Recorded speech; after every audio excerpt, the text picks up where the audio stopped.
Hello, ഇന്നിതാ നമ്മുടെ വസുക്കുട്ടൻ അവൻ്റെ അനിയനൊക്കെ ഇവിടെ വന്നിട്ടുണ്ട്. അനിയൻകുട്ടൻ നല്ല കുറച്ച് എന്താ പറയുക ബിൽഡിംഗ് ബ്ലോക്സ് എടുത്തിട്ട് ഇവിടെ ഓരോ ബിൽഡിംഗ് ഉണ്ടാക്കിക്കൊണ്ടിരിക്കുക. പക്ഷേ വസു എന്ന് പറയുന്ന കുട്ടിയെക്കുറിച്ച് നിങ്ങൾക്ക് അറിയില്ല. അത് ഞാൻ പറഞ്ഞു തരാം, സസ്പെൻസ് ആയിട്ട് നിൽക്കട്ടെ.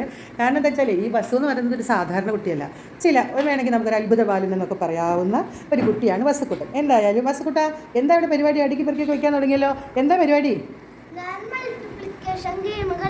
Multiplication game കളിക്കുകയാണോ?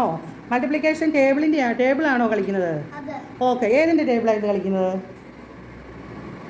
3ൻ്റെ ടേബിളാണ്. അല്ല, വാസുക്കുട്ടൻ ഏത് ക്ലാസ്സിലാണ് പഠിക്കുന്നത്? ആവാൻ പോകുന്നേ ഉള്ളൂ. ഇപ്പോൾ 2ലാണ് അല്ലേ? വെറും 2ാം ക്ലാസ്സിൽ പഠിക്കുന്നേ ഉള്ളൂ. 6-7 വയസ്സേ ആയിട്ടുള്ള കുട്ടിക്ക്. 6-7 വയസ്സുള്ള ഒരു കുട്ടി എന്തൊരു പ്രത്യേക കഴിവുള്ള ഒരു ബാലനാണ് എന്ന കാര്യം നമുക്ക് അടുത്ത എപ്പിസോഡുകളിൽ കാണാം. ഞാൻ ആ മൾട്ടിപ്ലിക്കേഷൻ ടേബിളിൻ്റെ ഒരു ഗെയിം ഒരു പ്രാവശ്യം പറഞ്ഞു കൊടുത്തേ ഉള്ളൂ. ആൾക്ക് ഭയങ്കര ഇൻട്രസ്റ്റ് ആയി. ആളത് കളിക്കാൻ അതൊക്കെ റെഡിയാക്കി വെച്ചല്ലോ. അത് ശരി, എത്ര ചുവപ്പ് ബോക്സുകളുണ്ട്? പിന്നെയോ? ഒരു ബ്ലൂ ബോക്സ് ഉണ്ട്. ഓക്കെ, അത് ഇങ്ങനെ തന്നെ നിരത്തണം എന്ന് നിർബന്ധമാണോ? വേറെ രീതിയിൽ നിരത്താൻ പറ്റില്ല അല്ലേ? ഇങ്ങനെ തന്നെ നിരത്തണം അല്ലേ? ഇങ്ങനെ 3 വെച്ചിട്ട് ആണോ? 3 റോസ് ആയിട്ട് നിരത്തണം. ഓക്കെ, ശരി. ഇനി നിരത്തിയൊക്കെ ചെയ്തു. ഇനി എങ്ങനെയാണ് ടേബിൾ കളിക്കുന്നതെന്ന് നോക്കട്ടെ. മൾട്ടിപ്ലിക്കേഷൻ ടേബിൾ കളിക്കാൻ പോകാനാണ്. നമുക്ക് നോക്കാം എന്താ ആൾ ചെയ്യാൻ പോകണേന്ന്. 1 എടുത്ത് ഇവിടെ വെച്ചു, 2 ഇവിടെ വെച്ചു, 1 എടുത്തു, 2 എടുത്തു. ഇനി എന്തൊക്കെ തിരഞ്ഞുകൊണ്ടിരിക്കുകയാണ്. ഏതാണോ തിരയുന്നത്? 4 ആണോ 3 ആണോ? അല്ല, ഇത് അവസാനമൊക്കെ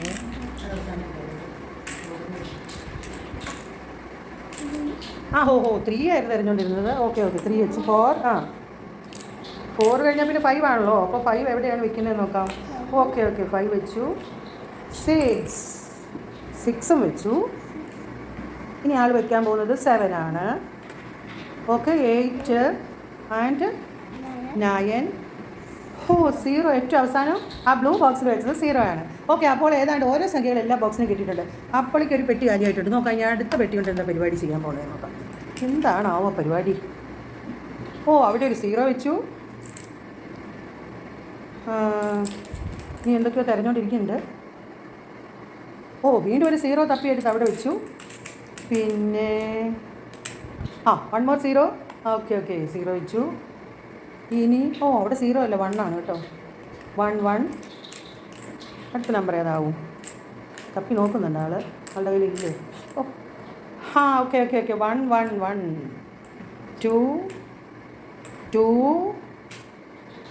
2. ആ റോ മുഴുവനും 2 ആണ്. 3. ഓക്കെ, അപ്പം 2 സംഖ്യകൾ വീതം ഓരോ പെട്ടിയിലും വെച്ചു. പക്ഷേ ഇതെങ്ങനെ മൾട്ടിപ്ലിക്കേഷൻ ടേബിൾ ആവും? ഈ 1 into 3 അല്ലെങ്കിൽ 1 into 4 അങ്ങനെയൊക്കെ പറയുന്നതല്ലേ മൾട്ടിപ്ലിക്കേഷൻ ടേബിൾ? അതിങ്ങനെ 2 into 3 2 into 3 6 3 into 3 9 4 into 3 12 5 into 3 ആയോ? 4 into 3 അവിടെ പറഞ്ഞു. അപ്പോൾ പിന്നെ ഇത് 5 ആയിരിക്കും അല്ലേ? 5 into 3 ശരിയാണോ? 6 into 3 18 2 into 2 21 പോലെ അല്ലേ? 21.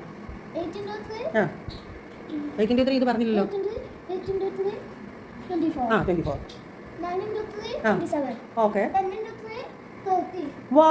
മൾട്ടിപ്ലിക്കേഷൻ ടേബിൾ പഠിച്ചു. നമ്മുടെ വസുക്കുട്ടൻ ഒരു 2ാം ക്ലാസ് മുതലോട്ട് പോയിട്ട് കൂടിയില്ല.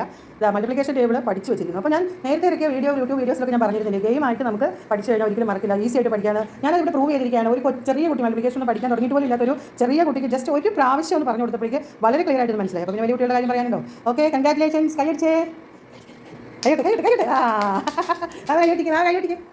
അവർക്ക് ചേട്ടായി കൈയ്യടി കൊടുത്തേ. ചേട്ടായി ജയിച്ചു. ഓക്കെ, കിട്ടേ. ഇവനെ എല്ലാ ദിവസം കൊണ്ട് നമുക്ക് ഇന്ന് ഇവനെ വീഡിയോയിലാക്കാം. ഇതെന്താ മോനെ? ഇതെന്താ വീടാണോ അതോ പാലമാണോ? പാലമാ? അത് ശരി.